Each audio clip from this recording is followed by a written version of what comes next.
in the spirit of not knowing how to use Twitch on my phone, I've spent the last half hour talking to myself and my astute cameraman. We made a very nice pair of tails, and so I'll give people a chance to jump on the stream if they're going to jump on the stream, because I've just been here working away and yeah, not streaming at all. So this has been a great start to the evening. Thank you to my cameraman for noticing that we weren't actually streaming. We were just talking to nobody. It's been a good start to the night.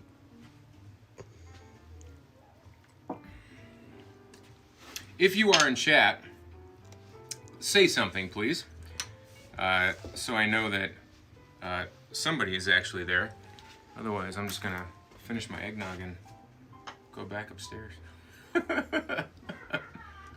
Hey!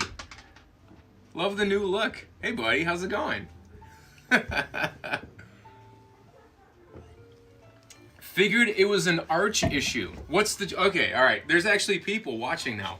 What is the choice of bourbon? The choice of bourbon is eggnog. I typically do not do bourbon while I am woodworking, with one exception, and that is if I have to do an epic amount of sanding. But in this case, I'm working with very sharp tools, and so eggnog is the drink of choice for the night. So, hope you all have something tasty. Welcome to the shop. As you can see, this is not Muhammad. Hello. As you can see, this is not the typical Python stream that I normally do. Tonight we are making dovetails.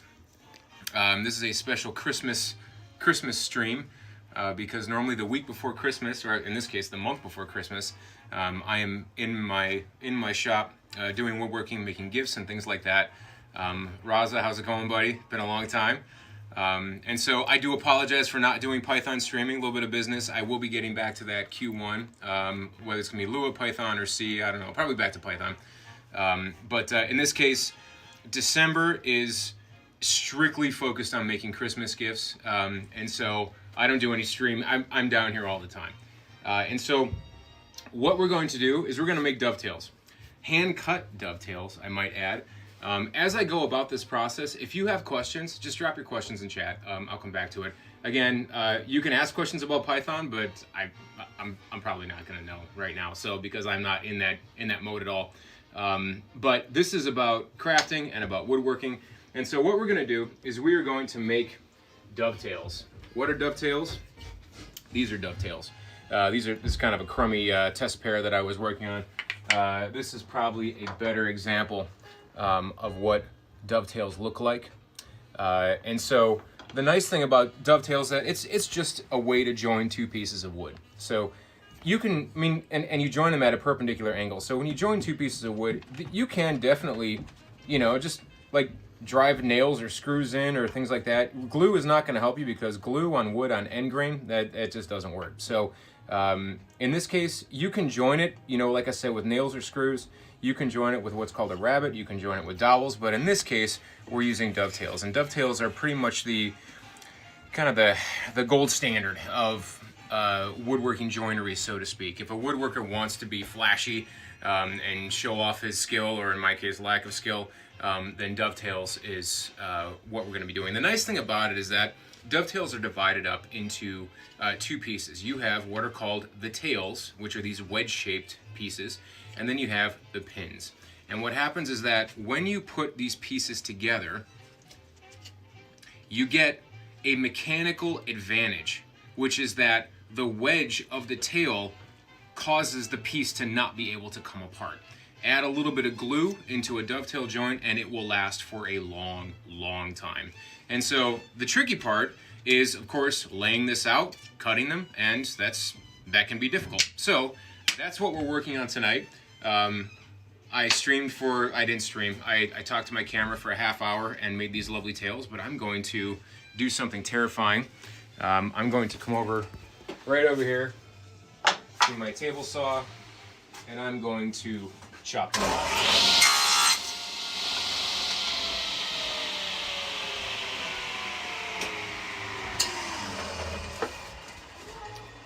I'm going to leave them right here as a little memento to always be sure to press the start stream button before going. So I'm going to take these two pieces of maple and we're going to make fresh dovetails out of those.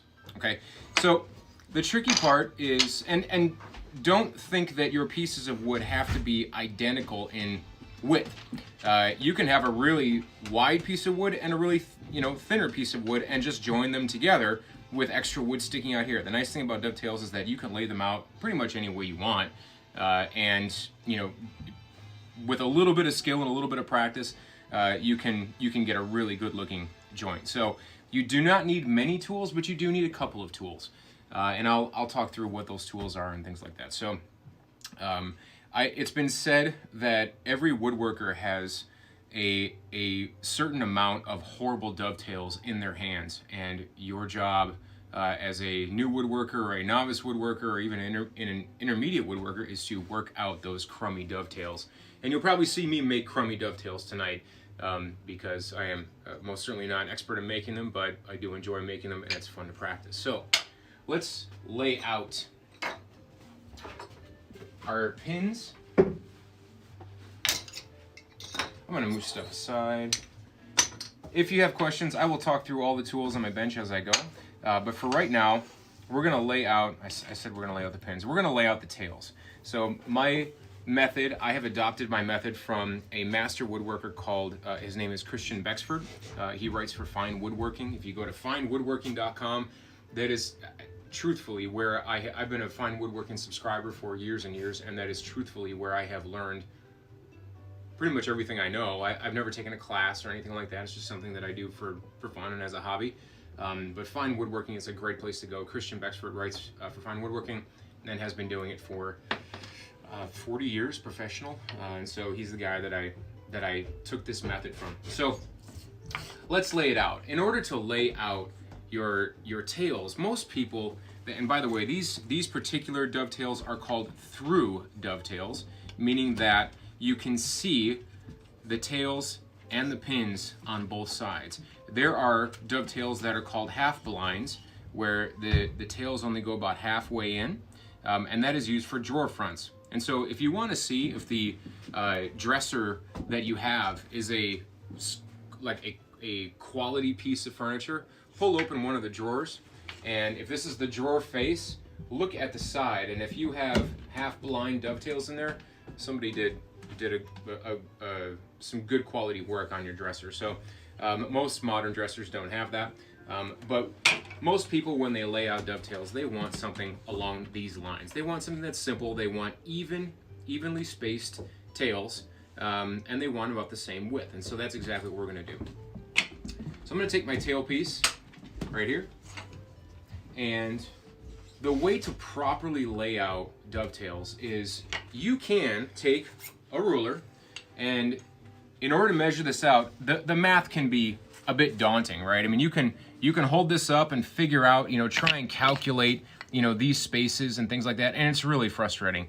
There's no reason to do it that way. I'm going to show you a much easier way of doing that. So what I'm going to do is, on my example piece here, I'm going to take my ruler and I'm going to angle it so that the start of the ruler and we'll say the 3-inch mark are both on the edges of the board. Okay? And so what I have is on each inch mark, I place a mark, and that represents dead center of one of in between two tails. Okay, so the important thing to note here is that for every mark you make, you're going to get 2 tails. So in this case, I make 2 marks, I get 3 tails, right? So, sorry, getting ahead of myself. You will have 1 more tail than each mark you make. And I know it's a little bit confusing, but it'll get a little easier as we go on. So in this case, I have 2 marks, I'm going to end up with 3 tails. If I have 3 marks, I'm going to get 4 tails. Okay? So for purposes of demonstration, I am only going to make 1 mark right in the center of the board. So I'm going to line up